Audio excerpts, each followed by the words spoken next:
अपने पसंदीदा शो गुम है किसी के प्यार में के न्यू लेटेस्ट अपडेट सबसे पहले पाने के लिए हमारे चैनल को सब्सक्राइब करें। आज के एपिसोड की शुरुआत में सभी नील से कहती है, मुझे आपकी मदद की कोई जरूरत नहीं है। तभी नील कहता है, आप अपने बच्चों से कभी नहीं मिल पाएंगी क्योंकि कल आपकी सासू माँ आपके बच्चों को लेकर यूएस जा रही है। यह सुनकर सभी चौंक जाती है। सभी कहती है, वो ऐसा नहीं कर सकती। आपको ये बात किसने बताई? नील बताता है, मुझे अनिकेत का फोन आया था। सभी पूछती है, अनिकेत ने आपको कॉल किया, उन्होंने मुझे क्यों नहीं बताया?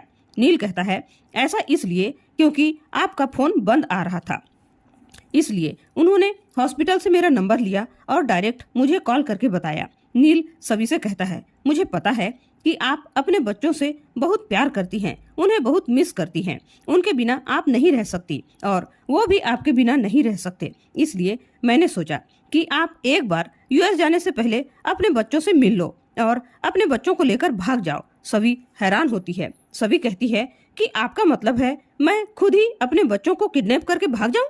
तभी नील कहता है, हाँ भाग जाओ, क्योंकि आपके पास कोई दूसरा रास्ता नहीं है। सभी कहती है, रास्ता निकालने से निकलेगा। मैं कब तक अपने बच्चों को लेकर भागती फिरूंगी और कहाँ तक भागूंगी? एक न एक दिन तो मुझे मम्मी जी का सामना करना ही पड़ेगा। मैं ऐसे थर्ड क्लास हरकत नहीं कर सकती। मैं कानून का मदद लूंगी। सभी कहती है, मेरे पास अभी भी 12 घंटे हैं, तब तक बच्चे यहाँ सेफ हैं। इतने समय में मैं कोई रास्ता तो ढूंढ ही लूंगी। नील उसकी बात मान लेता है और कहता है, ठीक है, भाग कर मत ले जाइए, लेकिन कम से कम उनसे मिल तो लीजिए।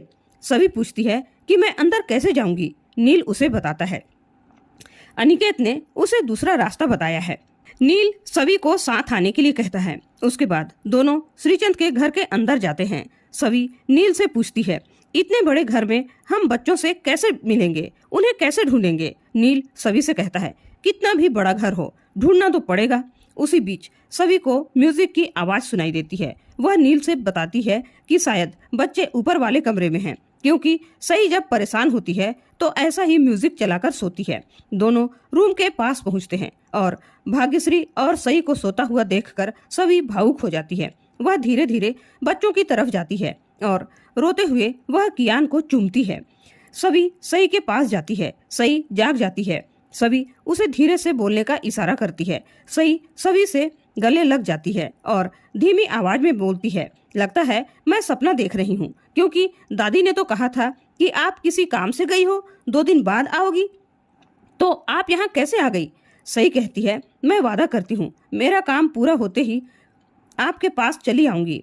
सही कहती है, जल्दी आना, क्योंकि कल हम यूएस जा रहे हैं, मुझे आपसे दूर नहीं जाना। सभी कहती है, कोई नहीं जाएगा, मैं आपको खुद से दूर कभी नहीं करूंगी। दोनों गले लग जाती है। तभी सभी देखती है कि भाग्यश्री की नींद खुलती है। भाग्यश्री आंखें खोलती है। तब तक सभी वहां से निकल जाती है, लेकिन सभी का रिंग वहीं गिर जाता है। उसके बाद सभी और नील जैसे ही वहां से जाने लगते हैं, पीछे से तारा की आवाज आती है, कौन है वहाँ? नील और सभी चौंक जाते हैं। तारा लाइट चालू करती है। तभी दोनों छुप जाते हैं।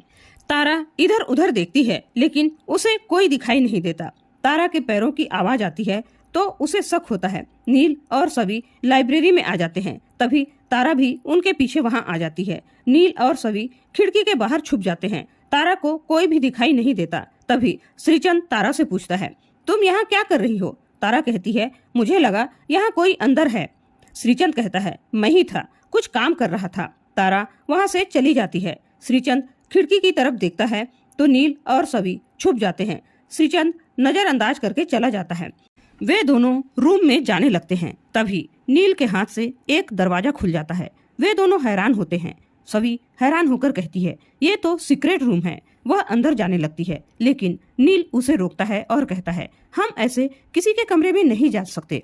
सभी को शक होता है। वह कहती है, हमें चेक करना चाहिए। वे दोनों सीक्रेट रूम में जाते हैं। नील कहता है, यहाँ तो सिर्फ बिजनेस की फाइल है, हमें यहाँ से चलना चाहिए। तभी सभी के पैर में एक तस्वीर आती है।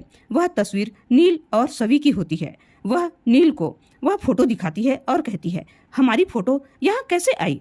सभी का शक बढ़ता जाता है। दोनों वहाँ छानबीन करने का फैसला करते हैं। छानबीन के दौरान सभी को वहां पर रजत के नाम की फाइल मिलती है। सभी उस फाइल के डॉक्यूमेंट्स को देखकर हैरान हो जाती है। वह नील को बुलाती है और बताती है रजत मनी लॉन्ड्रिंग नहीं कर रहा था, बल्कि श्रीचंद उससे करवा रहा था। वह बताती है कि श्रीचंद रजत को हर महीने करोड़ों डॉलर्स देते थे और रजत उन पैसों को ब्लैक से वाइट कर देते थे। सभी को पता चलता है कि रजत पर बहुत बड़ा कर्ज था और श्रीचंद इस काम के लिए उस पर प्रेशर डाल रहा था। सभी को लगता है कि श्रीचंद रजत से कोई दुश्मनी निकाल रहा था। नील पूछता है श्रीचंद रजत के साथ ऐसा क्यों कर रहा था। दोनों हैरान होते हैं।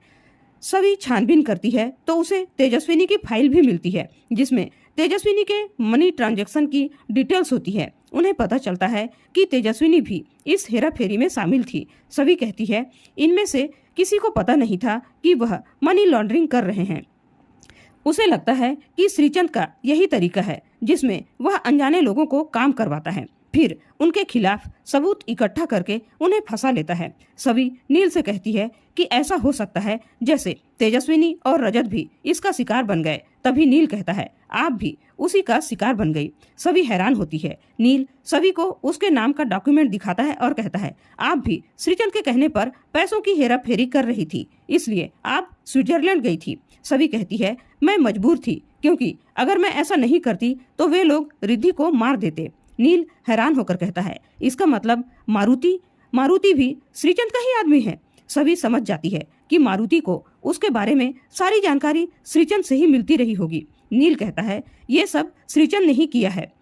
रिद्धि को किडनैप उसने ही करवाया, उसके पैसों की हेराफेरी करने के लिए स्विट्जरलैंड उसने ही भेजा और हमारी वीडियोस भी आज उसी ने रिकॉर्ड कराई। आज वह वीडियो सबके सामने उसी ने चलवाई ताकि आप अपने परिवार से दूर हो जाओ। सभी हैरान होकर कहती है वह मेरे परिवार को क्यों बर्बाद करना चाहता है, पता नहीं। दूसरी तरफ भाग्यश्री सई को प्यार से देखते हुए कहती है हंसते हुए तुम बहुत प्यारी लगती हो। वह उससे पूछती है क्या तुम्हें दादी के साथ अच्छा नहीं लगता। सई बोलती है अच्छा लगता है, लेकिन जब सब लोग साथ होते हैं तो और ज्यादा अच्छा लगता है। सई उससे कहती है परी मम्मा अपना काम पूरा करके जल्दी आ जाएगी। भाग्यश्री पूछती है ऐसा किसने कहा।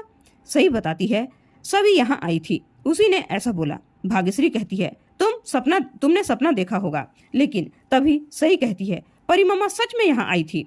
वह उसे सभी का रिंग दिखाती है। रिंग देखकर भाग्यश्री हैरान हो जाती है। दूसरी तरफ नील और सभी हैरान होते हैं। नील सभी से कहता है अब हम क्या करेंगे। सभी कहती है हमें श्रीचंद को बेनकाब करना है। नील पुलिस को बुलाने का सुझाव देता है, लेकिन सभी बताती है पुलिस को सर्च वारंट नहीं मिलेगा तो श्रीचंद को वे नहीं अरेस्ट कर पाएंगे और अगर श्रीचंद को शक हो गया तो वह सबूत मिटा देगा। सभी भक्ति को सबूत भेजने का फैसला करती है। नील मीडिया को भी फोटो भेजने की सलाह देता है। दोनों सारे सबूतों की फोटो लेने लग जाते हैं। सभी भक्ति को फोन करती है और उसे सारी बात बता देती है। वह कहती है तुम जल्दी से सीधे कमिश्नर साहब से मिलो, श्रीचंद के घर का सर्च वारंट लेकर आओ। भक्ति के पूछने पर सभी बताती है तेजस्विनी और रजत के मर्डर के पीछे और रिद्धि के किडनैपिंग के पीछे भी श्रीचंद का ही हाथ है। भक्ति उसकी मदद करने का फैसला करती है। सभी डर जाती है और कहती है पुलिस को आने में कल सुबह तक का टाइम लगेगा, तब तक मैं अपने बच्चों को इस घटिया घर में नहीं रहने दे सकती। यह आदमी शरीफ दिखता है लेकिन बहुत खतरनाक है, मुझे मेरे बच्चों को बचाना होगा। सभी परेशान होती है और आज का एपिसोड इसी के साथ खत्म हो जाता है। अगले एपिसोड में देखने को मिलेगा कि सभी सबके सामने श्रीचंद का पर्दाफाश करती है। श्रीचंद उसके बच्चों का कसम खाने लगता है। तभी श्रीचंद पर गुस्सा करती है सभी और कहती है अपनी गंदी जुबान से मेरे बच्चों का नाम तक मत लेना। उसके बाद नील सभी का सपोर्ट करने के लिए सबके सामने उसकी मांग भर देता है और कहता है आज से यह सभी नील प्रधान है, न कि सभी ठक्कर। सभी हैरान हो जाते हैं। और आज का एपिसोड आप लोगों को कैसा लगा प्लीज कमेंट करके जरूर बताइएगा और बने रहिए सीरियल गुम है किसी के प्यार में के नेक्स्ट एपिसोड के लिए चैनल को सब्सक्राइब करना ना भूलें और वीडियो को लाइक और शेयर जरूर कीजिएगा दोस्तों। धन्यवाद।